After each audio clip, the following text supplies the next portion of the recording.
بسم اللہ الرحمن الرحیم نحمدہ ونصلی ونسلم علی رسولہ الکریم۔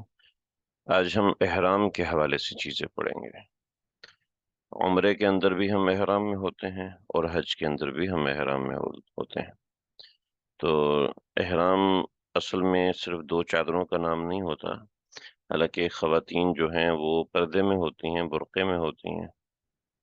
خواتین برقعے میں ہوتی ہیں، مرد چادروں میں ہوتے ہیں، انسلی۔ ٹھیک، تو اب صرف احرام ان دو چیزوں کا نام نہیں ہوتا، ٹھیک ہے، بلکہ احرام کچھ پابندیوں کا نام ہے۔ احرام کا اصل مطلب پابندی، احرام کا جو لفظ نکلا ہے نا وہ حرم سے نکلا ہے، ٹھیک ہے، یعنی کچھ چیزیں اپنے اوپر حرام کر لی جاتی ہیں۔ تو جو چیزیں اپنے اوپر حرام کر لی جاتی ہیں تو اس وجہ سے اس کو احرام کہتے ہیں۔ سبق شروع کرتے ہیں، لیکن اس سے پہلے ایک سوال آیا ہوا ہے، کسی نے بڑا اچھا سوال کیا ہے کہ جو مرد حضرات احرام پر بیلٹ باندھتے ہیں تو وہ سٹچڈ ہوتی ہے، تو کیا وجہ؟ جی وہ جائز ہے، بیلٹ جو ہے وہ سٹچڈ ہوتی ہے، وہ جائز ہے۔ کیوں جائز ہے؟ دیکھیں، بیلٹ جو ہے نا وہ احرام کا حصہ نہیں ہے، ٹھیک ہے، احرام کا حصہ نہیں ہے، لیکن احرام میں کچھ چیزیں مدد حاصل کرنے کے لیے خارجی استعمال کر سکتے ہیں، جیسے بیگ پہنتے ہیں ہم لوگ، ٹھیک ہے، اگر ہم گلے میں بیگ پہنتے ہیں ضرور بیگ بھی تو سلا ہوا ہوتا ہے نا، لیکن وہ خارجی چیز ہے، احرام سے ہٹ کر ہوتا ہے۔ ایسے بیلٹ جو بیلٹ ہوتی ہے وہ بھی سلی ہوئی ہوتی ہے، لیکن وہ احرام کی نیت سے نہیں پہنتے، احرام کی چادروں کی نیت سے نہیں پہنتے، بلکہ اس بیلٹ کو پہنا اس لیے جاتا ہے تاکہ اس میں کچھ سامان محفوظ رہے، کیونکہ احرام میں کوئی جیب نہیں ہوتی ہے، ٹھیک ہے، احرام میں موبائل رکھنے کے لیے کچھ نہیں ہوتا، تو بیلٹ کے اندر کچھ کاغذات ضروری، کچھ کرنسی، بطور مثال بیگ آپ کا چوری ہو جاتا ہے، کچھ پیپرز ہوتے ہیں، تو وہ اس نیت سے بیلٹ پہنی جاتی ہے۔ احرام کو مضبوط کرنے کی نیت سے بیلٹ پہننا جائز نہیں ہے، ٹھیک ہے، کیونکہ وہ سلی ہوئی ہوتی ہے۔ امید ہے فرق سمجھ میں آ گیا ہوگا، سوال واضح ہو گیا ہوگا۔ یا اللہ معاف فرما دیجیے۔ احرام کی پابندیاں، حج عمرے کی نیت و تلبیہ کے بعد، یہ باتیں کہنے کی نہیں ہوتی، یہ اہمیت دینے کی ہوتی ہے، نیت و تلبیہ۔ آپ اس کو تفصیل سے پڑھ چکے ہیں تو آپ کو سمجھ میں آ رہا ہوگا کہ نیت اور تلبیہ کو اکٹھا کیوں لکھا ہے۔ حج عمرے کی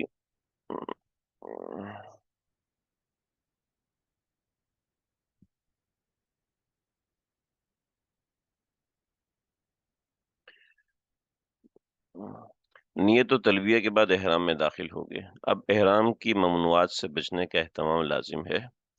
جو چیزیں احرام میں منع ہے وہ یہ ہیں۔ اچھا جی، اگر منع کردہ چیزوں کو استعمال کر لیا تو آگے جنایات کا باب آ رہا ہے، وہاں پر سمجھیں گے اس کو، ایک ایک چیز پڑھیں گے، کوئی ایسی بات نہیں ہے جو نہیں پڑھیں گے۔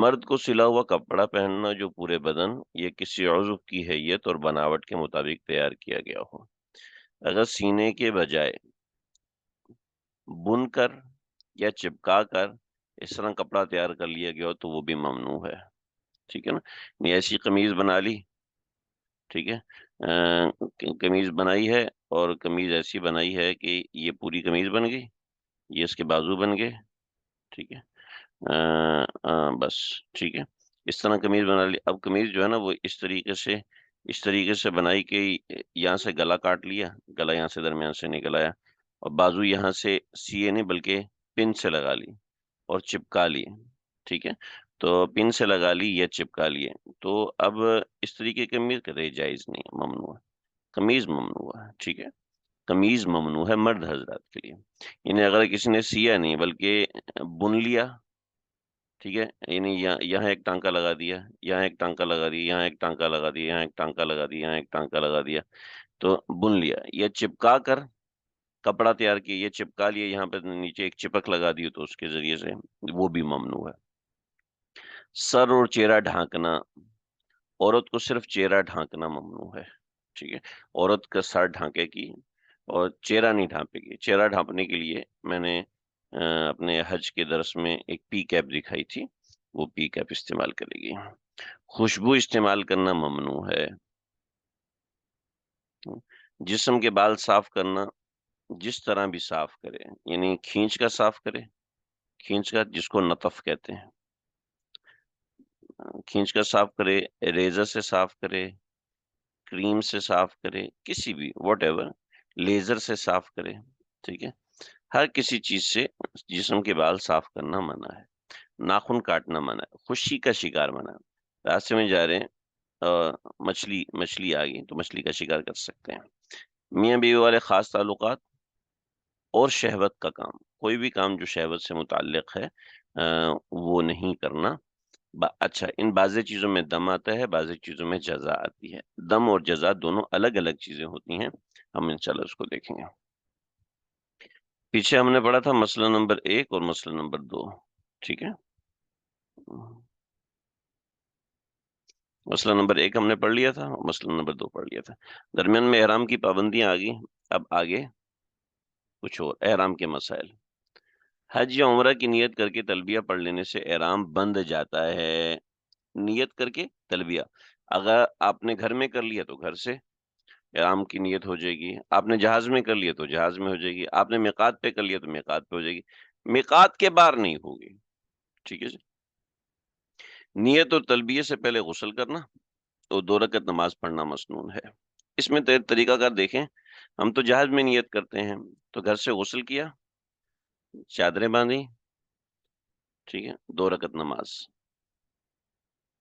ٹھیک ہے، خواتین نے غسل کیا، کپڑے پہنے، ٹھیک ہے، اور 2 رکعت نماز پڑھی، ٹھیک ہے۔ احرام کے کپڑے کوئی مخصوص کپڑے نہیں ہیں، پی کیپ خواتین نہیں لگائیں گی، اپنا ویسے ہی نقاب لگائیں گی، اور اس کے بعد 2 رکعت نماز پڑھیں گی، اور 2 رکعت نماز پڑھ کے جہاز میں، اور جہاز میں جا کے جب وہ نیت کریں گی تو پی کیپ لگا لیں گی، ٹھیک ہے، اور مرد حضرات جو ہے اپنی ٹوپی اس وقت اتار دیں گے۔ اچھا، یہ کہہ رہے ہیں یہ پڑھ لیا تھا، مجھے یاد نہیں پڑتا پڑھ لیا تھا ہم نے، چلیں پڑھ لیا تھا تو اب شروع کر چکے تو دوبارہ پڑھ لیں۔ احرام کے لیے جو غسل مسنون ہے یہ نظافت و صفائی کے لیے، اس کے لیے حیض اور نفاس والی عورتیں اور نابالغ بچے بھی غسل کریں گے۔ اگر کسی نے احرام کے وقت غسل نہ کیا، وضو کر کے 2 رکعت ہاں پڑھ لیا تھا، اگر پانی نہ ہو یا کسی عذر کی وجہ سے، تو غسل کی جگہ تیمم مشروع نہیں ہے، پڑھ لیا تھا۔ کسی نے فرض نماز کے بعد عمرہ اور حج کی نیت کر کے تلبیہ پڑھ لیا، احرام کے لیے مستقل طور پر 2 رکعت نہ پڑھی تو دوست ٹھیک ہے، یہ 8 مسائل ہم نے پڑھ لیے تھے، جزاک اللہ، آپ نے یاد دلایا۔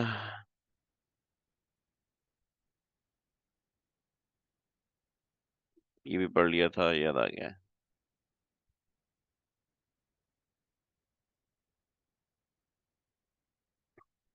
تلبیہ کے مسائل بھی پڑھ لیے تھے بھائی، میں تو بہت پیچھے چلا گیا۔ عورت کا احرام، جزاک اللہ بھی جس نے بھی بتایا، عورت کا احرام مرد کی طرح ہے،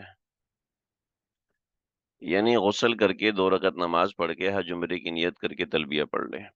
اگر غسل یا نماز دونوں چیزوں کا موقع نہ ہو تو تلبیہ پر، نیت و تلبیہ پر اکتفا کر لے، یعنی حج اور عمرے کی نیت کریے، اللہم لبیک اللہم لبیک، اخیر تک پڑھ لے۔ اس طرح احرام میں داخل ہو جائے، اگر عورت حیض یا نفاس کی حالت میں ہو، اس سے مکہ معظمہ، دیکھیں بڑا اہم مسئلہ ہے، اگر عورت حیض اور نفاس کی حالت میں ہو، ایک ہمارے حضرت والا رحمت اللہ تعالی علیہ کے خلیفہ اور اجل خلفاء میں سے،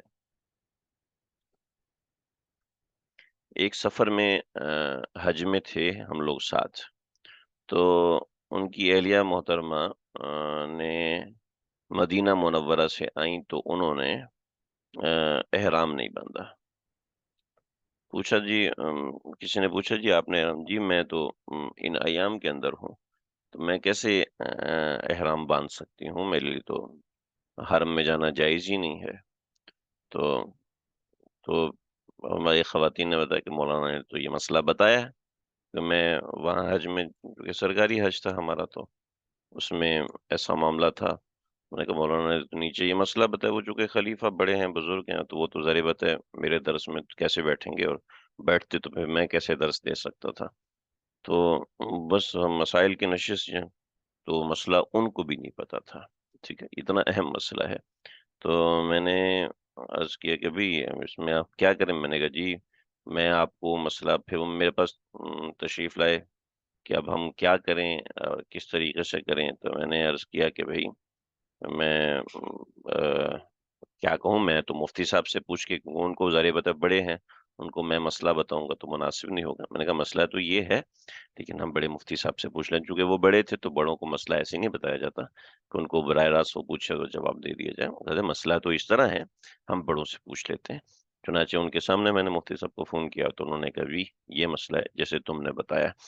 تو پھر انہوں نے اس کا دم ادا کیا. تو اگر کوئی عورت حیض یا نفاس کی حالت میں ہو، اسے مکہ معظمہ جانے یا حرم میں داخل ہونے کے لیے میقات سے گزرنا ہے. دیکھیں، مکہ معظمہ جانے کے لیے یا حرم میں داخل ہونے کے لیے، ٹھیک ہے جی. اگر کوئی مدینہ سے جدہ جا رہا ہے، ٹھیک ہے، تو اب اس کے ذمہ احرام نہیں ہے. ٹھیک ہے نا، بطور مثال وہ مدینہ مکہ کے راستے سے گزرتا ہے، اب وہ راستہ وہ نہیں ہے، لیکن مثال کے طور پہ بتاؤ، تو اسی حالت میں احرام باندھ لے، یعنی حج یا عمرے کی نیت کر کے تلبیہ پڑھ لے. پھر مکہ معظمہ پہنچنے تک پاک نہ ہو تو پاک ہونے کا انتظار کرے. جب تک پاک نہ ہو مسجد میں نہ جائے، اور پاک ہو جائے تو غسل کر کے طواف کر لے. ٹھیک ہے جی. عورت اس میں ایک مسئلہ ہے، آگے میں دیکھتا ہوں، اگر وہ نہ ہوا تو میں بتا دوں گا.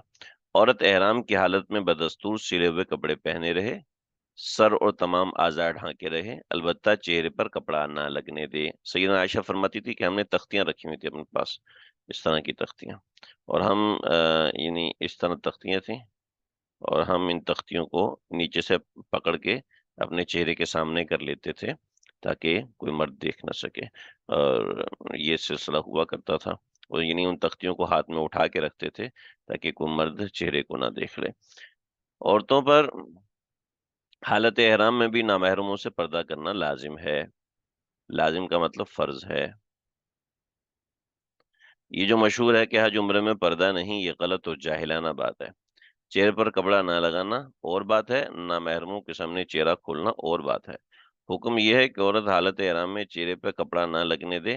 اس سے یہ کیسے لازم آیا کہ نامحرموں کے سامنے چہرہ کھولے؟ حضرت عائشہ کا بیان ہے، ہمارے احرام میں حضور اقدس صلی اللہ علیہ وسلم کے ساتھ تھے. گزرنے والے اپنی سواریوں پر ہمارے پاس سے گزرتے تو ہم اپنی چادروں کو اپنے سر سے آگے بڑھا کے چہرے کے سامنے لٹکا لیتے. جب وہ لوگ آگے بڑھ جاتے تو ہم چہرہ کھول دیتے. مشکات کی روایت ہے، دوسری روایت بھی ہیں جو روایت میں نے آپ سے ذکر کی. اس سے معلوم ہوا کہ نامحرموں کو چہرہ دکھانا احرام میں بھی ممنوع ہے. اگر کوئی چھجا وغیرہ ماتھے کے اوپر لگا لیا جائے اور اس کے اوپر نقاب ڈال لیں تو اس سے کپڑا چہرے کو نہ لگے، پردہ بھی ہو جائے تو یہ بہترین صورت ہے، اس میں کوئی تکلیف بھی نہیں ہوگی. پھر یہ پابندی کہ چہرے پر کپڑا نہ لگے صرف احرام کی حالت میں ہی تو ہے. آج کل ہوائی جہاز سے یا کار بس وغیرہ میں سفر ہوتا ہے، عمرے میں زیادہ سے زیادہ 1 دن اور حج میں زیادہ سے زیادہ 3-4 دن احرام بندنا ہوتا ہے. احرام کے علاوہ جو عورت کھلے منہ پھرتی رہتی ہیں اس کے لیے احرام کا بہانہ بھی نہیں. پھر گنہگار کیوں ہوتی ہیں؟ اس مدینہ منورہ کے سفر میں تو احرام ہوتا ہی نہیں. اس سفر میں اور مدینہ کے قیام میں منہ کھولے پھرنا، تمام نامحرموں کو اپنا محرم تصور کر لینا بہت بڑی جہالت ہے، خواہ کی گنہگاری ہے. ٹھیک ہے جی. میں انشاءاللہ آپ کو پی کے اب دکھا دیتا ہوں، اس سے آپ کو سمجھ میں آ جائے گی.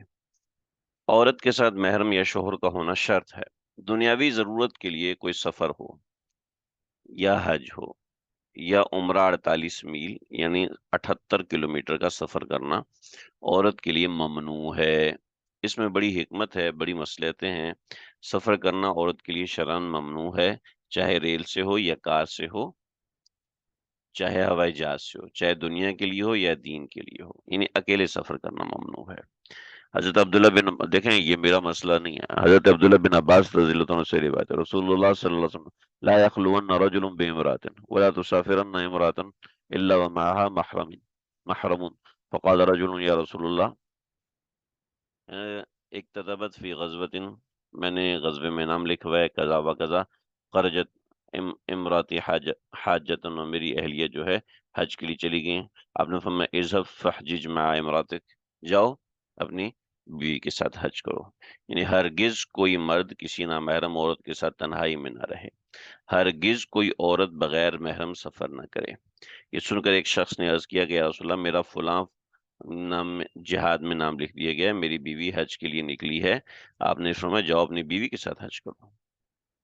اہم بات بتائیں. تو یہ ایسی چیز ہے جس کا بخاری شریف کی روایت ہے، کوئی اس کا انکار نہیں. اللہ اکبر کبیرہ. یہ ممانعت جوان بوڑھی ہر عورت کے لیے ہے۔ بعض عورتیں سمجھتی ہیں چند عورتوں کے ساتھ بغیر محرم کے عورت سفر میں چلی جائے تو یہ جائز ہے۔ ان کا یہ خیال غلط ہے۔ حضور اقدس صلی اللہ علیہ وسلم نے بغیر کسی خصوصیت کے ہر عورت کے حق میں تاکیدی طور پر ممانعت فرمائی ہے۔ حج یا عمرے کا سفر بھی محرم اور شوہر کے بغیر سخت ممنوع اور گناہ ہے۔ بہت سی عورتیں حج یا عمرہ کے لیے بغیر محرم اور بغیر شوہر کے چل دیتی ہیں۔ یہ شریعت کی خلاف ورزی کی وجہ سے گنہگار ہوتی ہیں، اپنا حج عمرہ خراب کر لیتی ہے۔ مومن بندوں پر لازم ہے کہ شریعت کی پابندی کریں، اپنی طبیعت اور خواہش پر نہ چلیں۔ ایک بڑے مفتی صاحب سے میری بات ہوئی تو انہوں نے اس حوالے سے چند باتیں کی، اور اصل میں بعض فقہا یعنی انور شاہ کشمیری رحمہ اللہ، حضرت تھانوی رحمۃ اللہ علیہ، بوڑھی عورت کو ایسے نامحرم کے ساتھ جس کے ساتھ محرم خاتون جا رہی ہے، فتنے کا اندیشہ نہ ہو تو اس کی اجازت دی ہے، ٹھیک ہے، لیکن یہ سب چیزوں کے لیے نہیں ہے، سب لوگوں کے لیے نہیں ہے۔ اور پھر تاکید کی ہے کہ یہ اجازت صرف حج کے لیے ہے، فرض حج کے لیے، نفلی حج کے لیے نہیں۔ یہ حجت صرف فرض حج کے لیے ہے، یہ اجازت اس کے علاوہ کسی کے لیے نہیں۔ لیکن یہ ان دو حضرات کی رائے ہے، جمہور امت کی یہ رائے نہیں ہے، لیکن برحال یہ مسئلہ کچھ ایسا ہے۔ محرم کون ہے؟ جس شخص سے کبھی بھی نکاح درست نہ ہو، جیسے باپ، بیٹا، پوتا، نواسا، داماد، سسر، حقیقی چچا، حقیقی ماموں، اس کو محرم کہتے ہیں۔ خالہ، ماموں، چچا، پھپھو کے لڑکے محرم نہیں، کیونکہ ان سے نکاح درست ہے۔ اسی طرح بہنوئی بھی محرم نہیں، کیونکہ اگر وہ بہن کو طلاق دے دے یا بہن فوت ہو جائے تو بہنوئی سے نکاح جائز ہوتا ہے۔ البتہ اگر ان میں سے کوئی رضائی دودھ شریک بھائی وغیرہ ہو جس نے 2 سال کی مدت کے اندر کسی ایسی عورت کا دودھ پیا ہے جس کا دودھ اس عورت نے بھی پیا ہو، جو اس کے ساتھ حج عمرہ کو جانا چاہتی ہو، تو یہ شخص بھی محرم ہے، اس کے ساتھ سفر کرنا جائز ہے۔ یاد رہے محرم ایسا ہو جس کے ساتھ بے اطمینانی نہ ہو۔ اگر کوئی ایسا شخص ہے جو کہ محرم تو ہے لیکن اس کی عفت اور عصمت داغدار ہے، یہ اس کی طرف سے کوئی اطمینان نہیں، تو اس کے ساتھ سفر جائز نہیں، چاہے کیسا ہی قریبی محرم ہو۔ آج کل کے حالات عجیب سے ہیں، آپ حضرات جانتے ہیں۔ بعض عورتیں خواہ مخواہ کسی کو باپ، بیٹا، بھائی بنا کر سفر میں ساتھ ہو لیتی ہیں، شرعاً اس کی کوئی حیثیت نہیں۔ منہ بولا بیٹا یا باپ یا بھائی بھی محرم نہیں ہیں، ان کے بھی وہی احکام ہیں جو اجنبی مردوں کے ہیں۔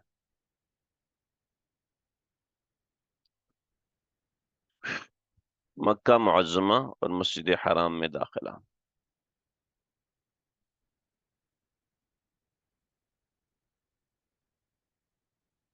مکہ مکرمہ میں داخلے کے وقت غسل کرنا مسنون ہے، مگر سواریوں کی پابندی اور بھیڑ کی وجہ سے آج کل یہ مشکل ہے۔ اگر بسہولت اگر بسہولت مکہ معظمہ اور حرم میں داخلہ، یہ اس کا بیان، اہم چیزیں ہیں اس کے اندر، اور اس کے اندر کچھ دعائیں ہیں، یہ دعائیں اگر یاد کر لی جائیں تو بڑی اچھی بات ہے، ورنہ ان دعاؤں کو اپنے پاس اسکین کر کے تصویر بنا کے رکھ لی جائے۔ بڑی اہم دعائیں ہیں۔ مکہ مکرمہ میں داخلے کے وقت غسل کرنا مسنون ہے، مگر سواریوں کی پابندی اور بھیڑ کی وجہ سے آج کل یہ مشکل ہے۔ اگر بسہولت کر سکے تو غسل کر لے، جب مکہ معظمہ نظر آئے تو یہ دعا پڑھے۔ یہ دعائیں معنی کا دھیان کر کے پڑھے تو اچھا ہے، خاص اس موقع کے لیے مسنون نہ سمجھے، بلکہ کوئی بھی دعا دل میں ہے تو مانگ سکتا ہے۔ حرم میں داخل یعنی مکہ میں داخل ہوتے وقت کچھ دعائیں: اللہم اجعل لی بہا قرارا، اے اللہ مکہ مکرمہ میرے لیے ٹھکانہ بنا دے، وارزقنی فیہا، مجھے اس میں رزق نصیب فرما، رزقا حلالا، رزق حلال، اللہم بارک لنا فیہا، اللہ ہمیں اس شہر میں برکت دے۔ تو اللہم اجعل لی بہا قرارا وارزقنی بہا رزقا حلالا اللہم بارک لنا فیہا۔ اس کے بعد یہ دعا پڑھے: اللہم ارزقنا جناحا، اے اللہ ہمیں اس کے میوے عطا فرمائیے، وجنبنا وحببنا الی اہلیہا، اور ہمیں اس کے اہل کے نزدیک محبوب بنا دیجیے، وحبب صالحی اہلیہا الینا، اور نیک لوگوں کو ہمارا محبوب بنا دیجیے۔ اس کے بعد نہایت خشوع و خضوع کے ساتھ پورے ادب اور احترام کی تعظیم کا لحاظ رکھتے ہوئے مکے میں داخل ہو اور اپنا سامان رہائش گاہ میں محفوظ رکھے، وضو کر کے جلد مسجد حرام آئے۔ مسجد حرام اس مسجد کا نام ہے جس کے اندر کعبہ شریف ہے، لفظ حرام محترم کے معنی میں ہے، ٹھیک ہے جی۔ تو میں نے اس میں جو حج کی ٹریننگ ہے اس کے اندر بتایا تھا کہ مسجد حرام آنے کا وقت کیا ہے، کس طریقے سے کچھ آرام کر کے آنا ہے، اس کی وجوہات ہیں۔ مسجد میں داخل ہو، پہلے تو یہ ہوتا تھا کہ لوگ حرم کے سامنے، حرم میں ہی،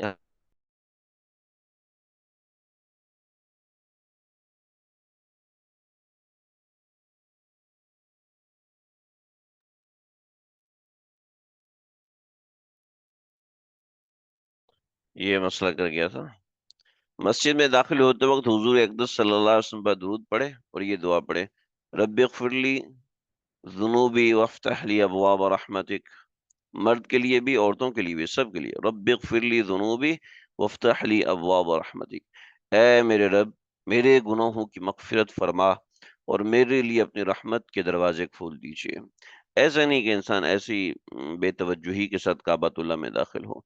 جب کعبہ شریف پر نظر پڑے تو 3 مرتبہ اللہ اکبر اللہ اکبر اللہ اکبر پڑھے، لا الہ الا اللہ لا الہ الا اللہ لا الہ الا اللہ، اس طرح بھی پڑھ سکتے ہیں اور اس طرح اللہ اکبر لا الہ الا اللہ اللہ اکبر لا الہ الا اللہ اللہ اکبر لا الہ الا اللہ، اور اس کے بعد یہ دعا پڑھے، اللہم زد هذا البیت تشریفا وتعظیما وتقریبا ومہابتا وزد من من شرفه وکرمه ممن حجه او اعتمره تشریفا وتقریبا وتعظیما وبرا، اللهم انت السلام ومنك السلام فحینا ربنا بالسلام۔ دعائیں یاد کر لیں، ایسا نہیں کہ وہاں پر دیکھ کے پڑھنا شروع کر دیں، یہ دعائیں یاد ہونی چاہیے، یہ دعائیں کوشش کر کے یاد کر لیں جانے سے پہلے۔ اے اللہ اس گھر کی شرافت اور عظمت اور بزرگی اور ہیبت بڑھا، نیز اس کی زیارت کرنے والا ہو، جو اس کی زیارت کرنے والا ہو، اس کی عزت احترام کرنے والا ہو، چاہے حج کرنے والا ہو یا عمرہ کرنے والا ہو، اس کی شرافت اور بزرگی اور بھلائی زیادہ فرما۔ اے اللہ آپ کا نام سلام ہے، آپ ہی کی طرف سے سلامتی مل سکتی ہے، بس ہم کو سلامتی کے ساتھ زندہ رکھ۔ اس کے بعد درود شریف پڑھے اور کھڑے کھڑے جو چاہے دعائیں مانگے۔ اس وقت دعا قبول ہوتی ہے، بعض حضرات نے فرمایا ہے اس موقع پر بلا حساب جنت نصیب ہونے کا اللہ تعالیٰ سے سوال کرے۔ بہت سی دعائیں ہیں، بہت سی دعائیں ہیں، بہت سی دعائیں ہیں۔ امام ابو حنیفہ فرماتے تھے کہ میں تو آتے ہی دعا کرتا ہوں، اے اللہ مجھے مستجاب الدعوات بنائیے، مستجاب الدعوات، مستجاب الدعوات کا مطلب ہوتا ہے جس کی ہر دعا قبول ہو، ہر دعا قبول ہوتی ہو۔ اے اللہ مجھے مستجاب الدعوات، اور بہت سی دعائیں ہیں، لیکن کوشش کرے کہ جتنی زیادہ دعائیں اس وقت مانگ سکتا ہے مانگے، کہ قبولیت کا بڑا خاص وقت ہوتا ہے۔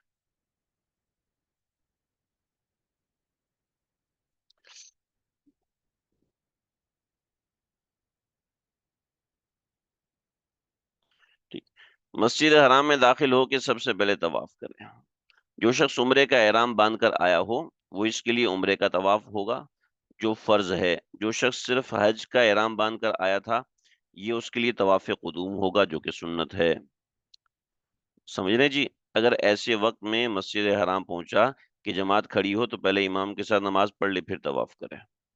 دیکھیں طواف کے حوالے سے چیزیں میں نے اپنے حج نشست کے اندر ذکر کی تھی، اس کو لازمی سن لیا جائے، بہت ضروری اور فائدے کی چیزیں ہیں۔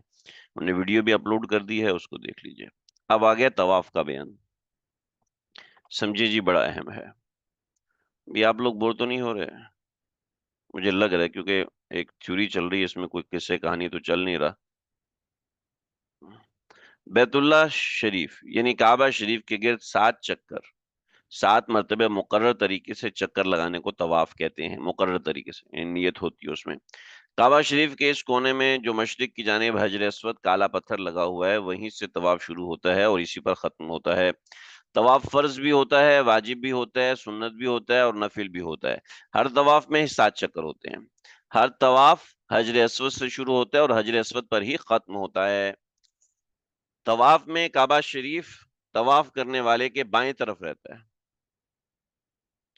اور کعبے کا کچھ حصہ ایسا ہے جس پر چھت نہیں ہے، اس حصے کو حتیم کہتے ہیں۔ اسی میں کعبہ شریف کا پرنالہ گرتا ہے جسے مزاب الرحمہ کہتے ہیں۔ اس بے چھت والے حصے کو بھی طواف کے اندر لینا ضروری ہے۔ یہ اسی صورت میں ممکن ہے جب طواف نیم دائرے کی شکل والی دیوار سے باہر ہو، یعنی یہ کعبۃ اللہ ہے، کعبۃ اللہ کے ادھر حتیم ہے، تو طواف یہاں سے ہوگا، ایسا نہیں کہ طواف یہاں سے ہو۔ ٹھیک ہے جی۔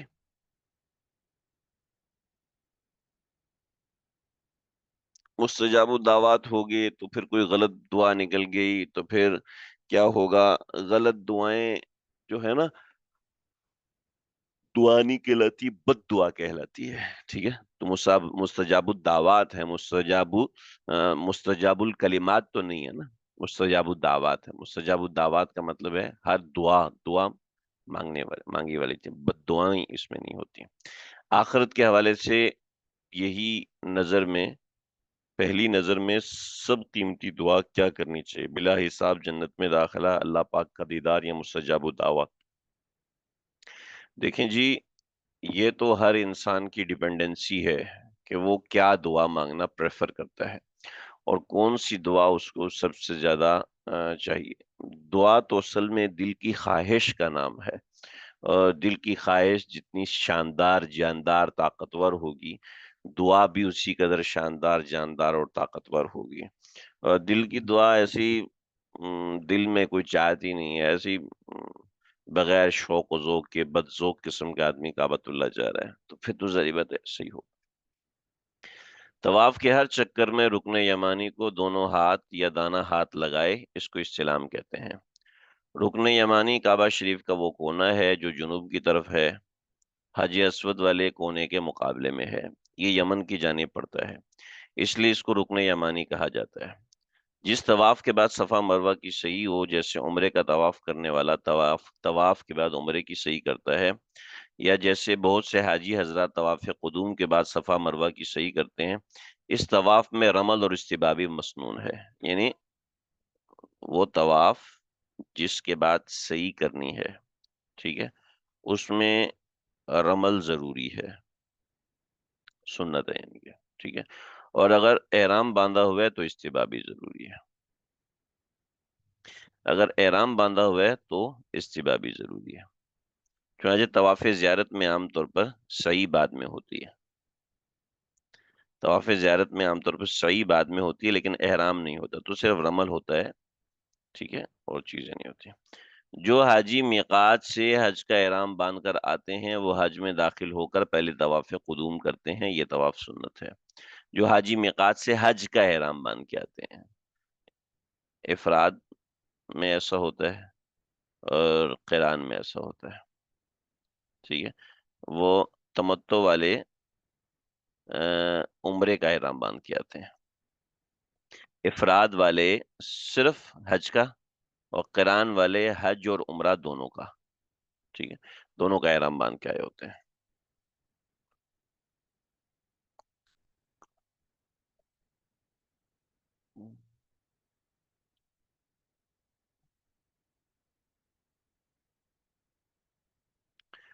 ٹھیک ہے۔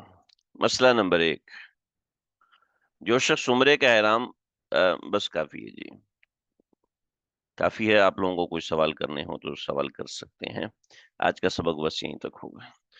صلی اللہ تعالی علی خیر خلقہ محمد وآلہ وصحبہ اجمعین۔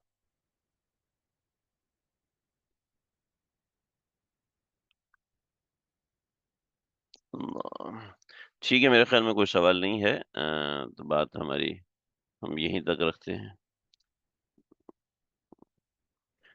بد دعاؤں کے حوالے سے نبی اکرم صلی اللہ علیہ وسلم نے فرمایا ہے کہ اللہ تعالیٰ نے فرشتوں کو مقرر فرمایا ہوتا ہے، اور فرشتوں کو مقرر جو کیا ہوتا ہے وہ فرشتے جو ہے کسی بھی بد دعا یا کلمات کو اللہ رب العزت کی طرف نہیں جانے دیتے۔ تو یعنی کوئی بھی بد دعا انسان کی ویسے بھی قبول اللہ رب العزت نہیں فرماتے۔ ہاں، بعض مقامات ایسے ہوتے ہیں جس میں بد دعا بھی قبول ہو جاتی ہے، تو وہ مستجاب الدعوات سے اس کا کوئی واسطہ نہیں ہے، وہ کوئی بھی بندہ ایسا ہو سکتا ہے۔ رمل اور استباء، اچھا مستجاب الدعوات کا مطلب ہوتا ہے کہ جلدی قبول ہونا، ورنہ دعا تو ہر بندے کی اللہ تعالیٰ قبول ضرور فرماتے ہیں، اس کا ظہور کسی نہ کسی درجے میں ہوتا ہے۔ کسی کا سوال ہے کہ رمل اور استباء صرف مرد کرتے ہیں؟ جی ہاں، رمل اور استباء صرف مرد کرتے ہیں۔ امید ہے رمل آپ کو سمجھ میں آ چکا ہوگا، استباء آپ کو سمجھ میں آ چکا ہوگا، ٹھیک ہے۔ لیکن یہ رمل اور استباء یہ مردوں کے سمجھنے کی چیزیں ہیں، خواتین کے سمجھنے کی چیزیں یہ ہیں بھی نہیں۔ ٹھیک ہے جی، السلام علیکم ورحمۃ اللہ وبرکاتہ۔